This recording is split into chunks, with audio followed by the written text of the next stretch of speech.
Good day, everyone. My name is Jadval Yasran, and I am one of the reporters for Chapter 5. And I am tasked to discuss or tackle about sensors, the influence of IT culture and social behavior, influence on culture such as online reviews, weblogging or social media, YouTube learners, and also influence on social behavior and cyberbullying. So first, let's talk about sensors. May I ask if anyone here knows what are sensors? So, sensors are hardware devices that have the capability to measure an event, object, or any physical quality that is happening. And I have an examples here. The examples for this one are heart rate of a person while they are jogging. I know that all of us here already tried jogging, right? And also other example for this one are temperature of a room. Also brightness of a light source and so on and so forth. On the other hand, it is stated here that sensors have the capacity to connect to other devices that can keep track of the data that they are measuring. So we have an examples here. First, a mobile phone can be connected to a heart rate sensor in order to record and monitor a person's health on a weekly or monthly basis. Second example for this one is a web application can be accessed to monitor and control the CCTV operation of a house or a building. Moreover, sensors can be classified as analog or digital. Yes, you heard it correctly that the sensors can be either classified as analog or digital. So first, let me introduce to you the analog sensor. So what is analog sensor? So analog sensors create analog signals from the quantity that is being sensed. And on the other hand, digital sensors produce digital signals when performing a measurement. Moreover, I know that some of you here are still confused regarding the difference between analog sensor and digital sensor. That's why I want to let you know the major difference between these two. So, we already know that analog sensor and digital sensor both carries information. But the major difference between these two is that analog sensor have continuous electrical signal. Yes, you heard it correctly that when we talk about analog sensors, it has a continuous electrical signals, while the digital sensor have non-continuous electrical signals. And now, let's talk about the examples of analog sensor. So, the examples of analog sensors are light sensors, sound sensors, pressure sensors, analog temperature sensors. And on the other hand, we also have an example of digital sensors. So we have door sensor, lead lights, alarms, push button switches. Examples of analog sensor. First, we have the light sensor. So what is light sensor? So light sensor, these are a class of light deflecting photodetector, commonly known as photosensors. To detect illuminance, react to variations in the amount of light received, or transform light into electricity. Many types of light sensors can be utilized. Second, we have here the sound sensor. So, sound sensor, these are straightforward, inexpensive, and user-friendly tool for detecting sound waves. In the atmosphere, additionally, it has the ability to quantify its strength and, most significantly, turn it into an electrical signal that a microcontroller can read. Now we have the pressure sensor. Is it familiar to you? So this is a piece of electronic equipment that detects or controls or keeps track of pressure while converting the perceived physical information into an electrical signal. And we have the analog temperature sensor. So this sensor gives a voltage reading that inversely proportional to the temperature being monitored. Simply put, these gadgets change temperature into voltage. Now let's move forward to the examples of digital sensor. So we have some examples for this one. So first we have the door sensor. So what is door sensor? So simply, a door sensor are tools which alerts you when a door has been opened. Now we have the LED lights.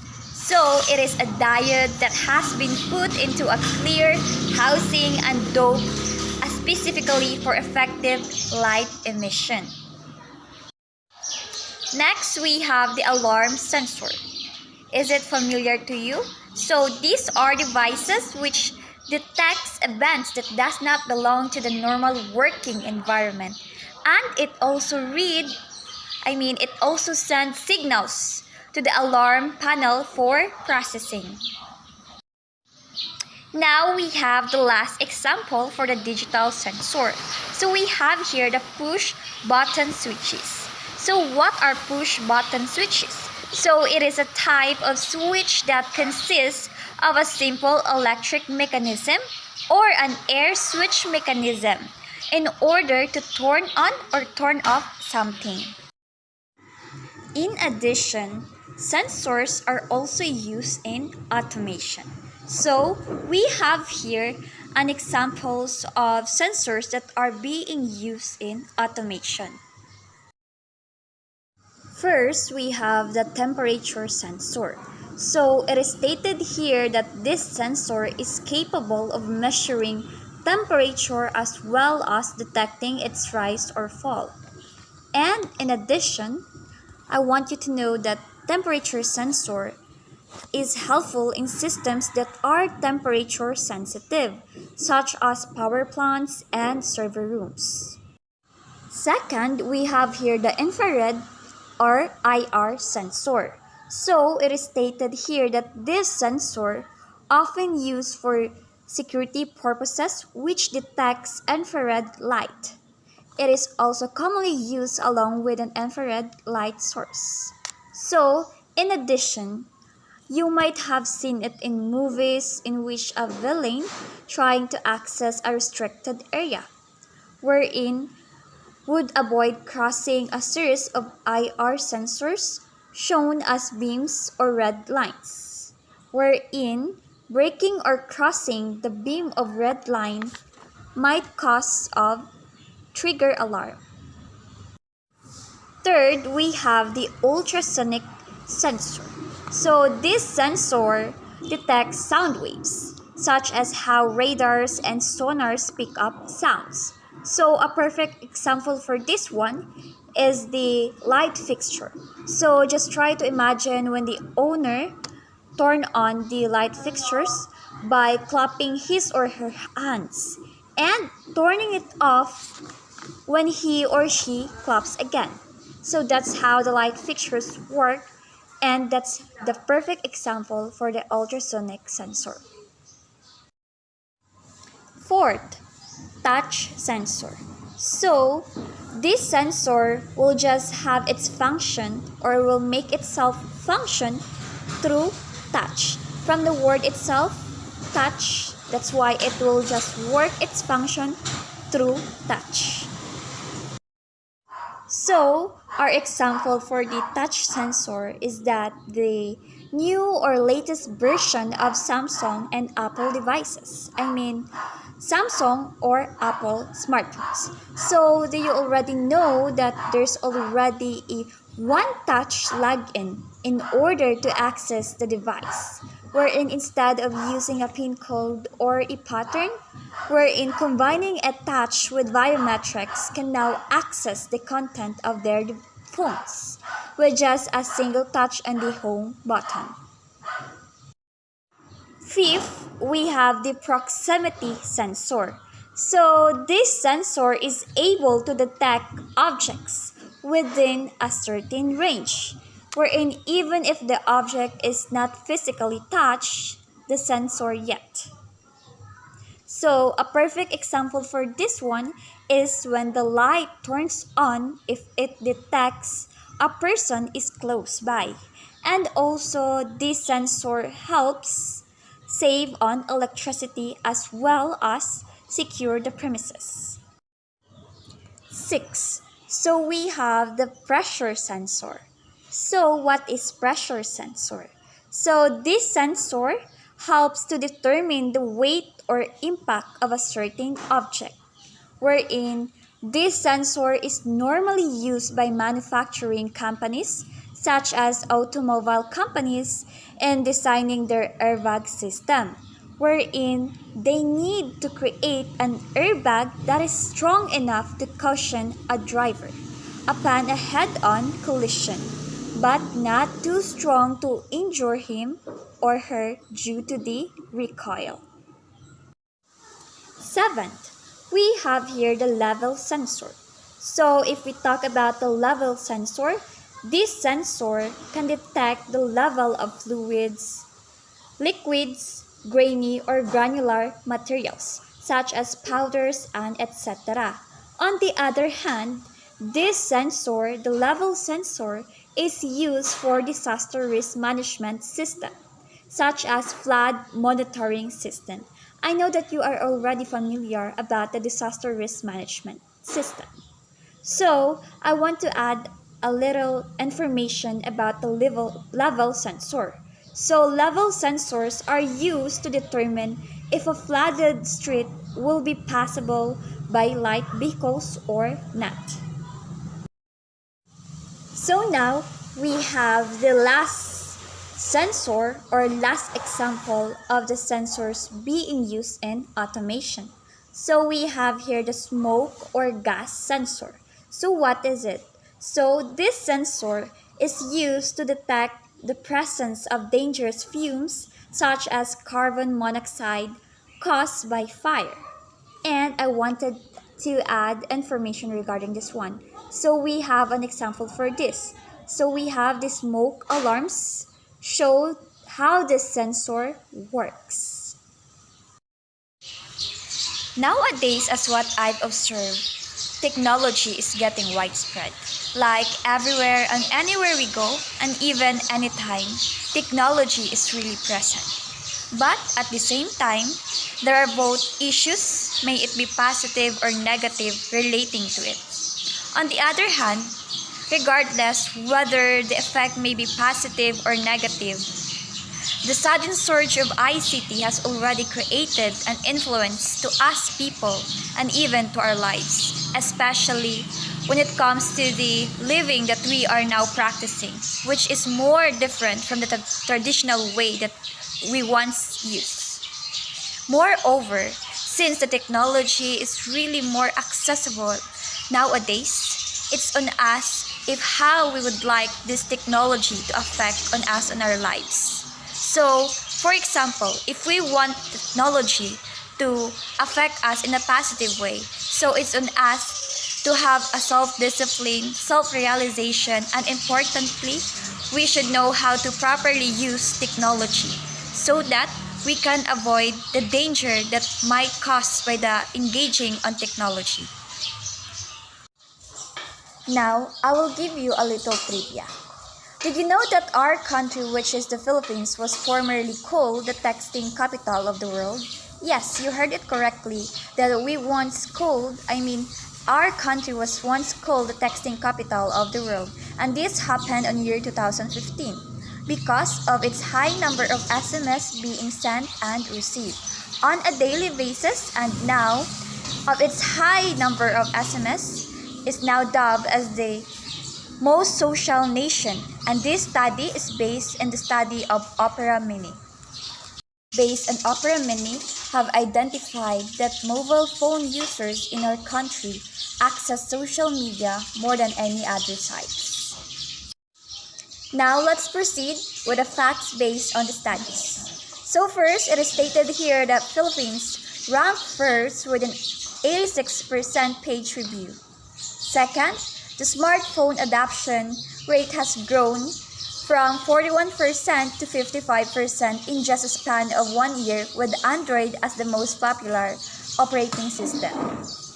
And also, Filipinos view on average was 699 web pages per month, which is close to 23 pages viewed per day. Now let's proceed to the social behavior of people influenced by IT based on observation. So first, the attitude and behavior of people, not just us Filipinos, are evolving in order to meet technology's evolution.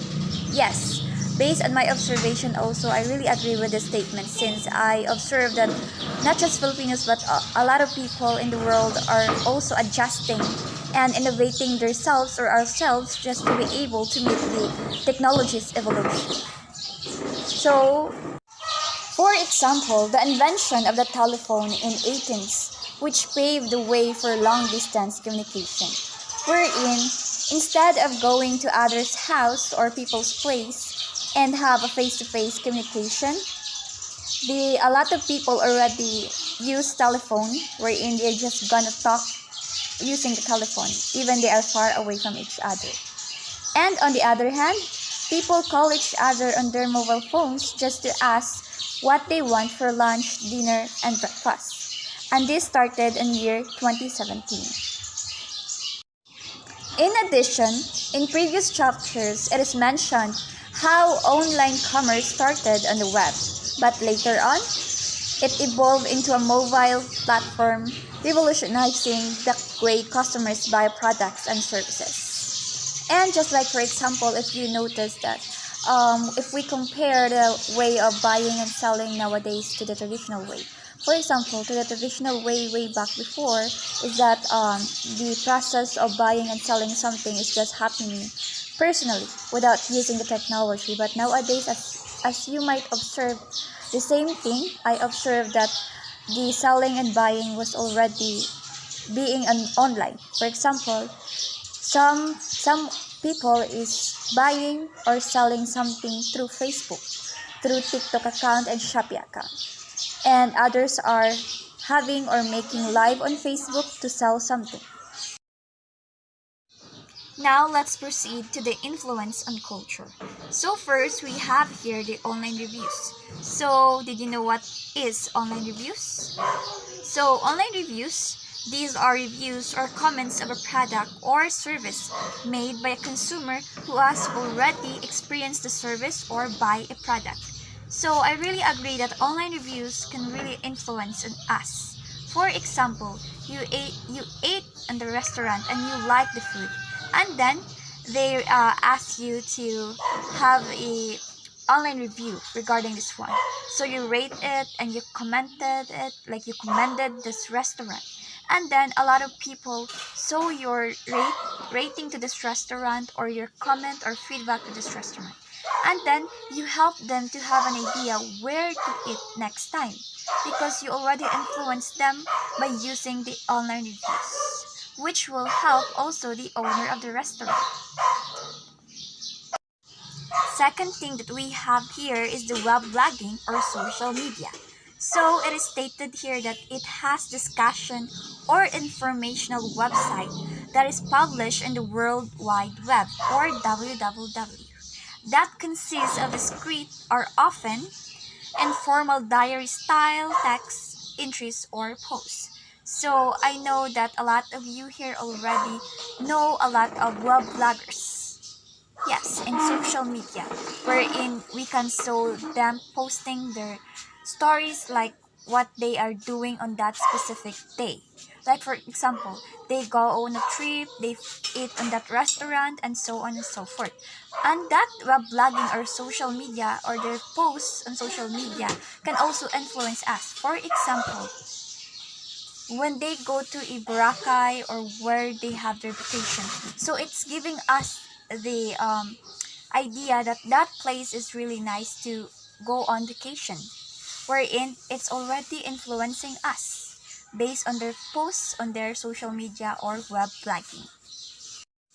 And lastly, we have here the YouTube learners. So it is stated here that YouTube learners are students or learners who gain knowledge and learn something, look forward to using YouTube. Yes, I really agree that YouTube is really helpful, especially to us learners, because nowadays we can gain knowledge or more knowledge if we explore in YouTube. For example, for me, for example, a topic in thermodynamics. So I don't really get the topic on that specific day or discussion.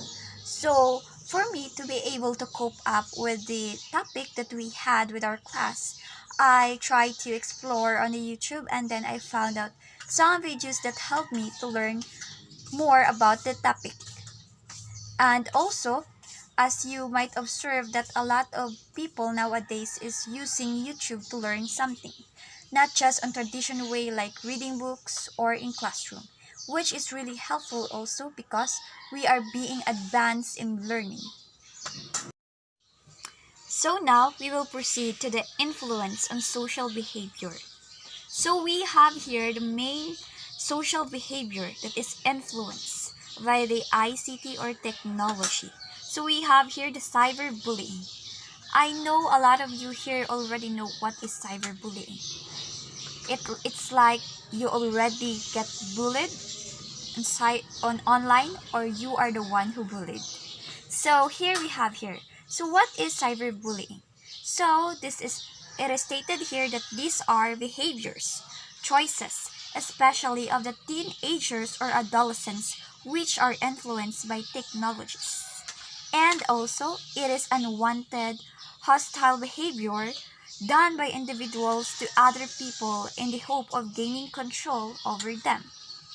So now, may I ask you, you have you already been the victim of the cyberbullying, or you are the one who bullied someone? So now, I want to let you know about the examples of bullying, of cyberbullying, for you to be able if you already cyberbully someone, or you already experienced being bullied online. So we have here the examples of cyberbullying. So the examples of cyberbullying are: first, being rude or mean to someone online. Second, spreading gossips or rumors about someone online. Third, pretending to be someone else just to spread hurtful messages online. And also we have the sending mean text to someone, hacking into someone's gaming or social networking profile. We also have humiliating someone online. We have name calling someone online, and we have teasing someone online. So now, may I ask you if you think cyberbullying is bad or good or not? Or is it just a simple thing? So, I want to let you know about the effects of cyberbullying. First, we have the anger. Yes, it is really expected that if you cyberbully someone, that person will get angry to you. Second, we have the effect of isolation. At first, that person will get angry, but in the long run or in the process, that person will really get hurt and will lose the confidence to show up to the world, wherein it ended up himself or herself isolating. Third, we have the depression or anxiety. So, due to the shame being posted online or being cyberbullied, and the trauma that you gave to that person is not a joke. That's why there's a lot of people that if you cyberbully them, they end up having anxiety, or worse, having depression. And the most worst thing is that they might have themselves suicide. That's why you should really not cyberbully someone, because we don't know other level of sensitivity. Because, for example, if that thing is just a joke for us or just a small thing, but that person, the level of sensitivity is really high, or that thing, and they will take it seriously, and worse, they will kill themselves just because of cyberbullying. And we have here next the illness. So others might not really kill themselves, but they are having unhealthy living, wherein it will cause illness.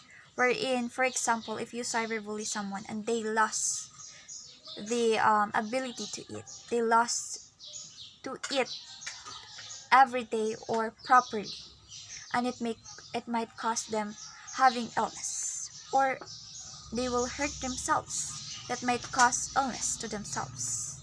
And we have also here the humiliation. Yes, when you cyberbully someone, the effect on them is that they are being humiliated. They feel the humiliation within. Because just try to think of it. If it's you, how would you feel if you got cyberbullied? You will feel the humiliation, right? That's how cyberbullying works. So I just want to remind us all regarding cyberbullying, or the proper ways of technology. Since technology or ICT is really relevant nowadays and really accessible in all ages. May it be you being teenager, adolescent, or adult, or even kids. So here's the thing. If you have something to say with a person or some matter, it's really important, or it's really better to just talk it personally, directly to that person, and not posting it on social media. And also, when it comes to using the technology, please try to think first before you click, so that we can avoid any danger in engaging technology. Because again, if we want a positive effect in engaging technology, it's on us to have self-discipline, self-realization, and also to be aware on how to properly use technology.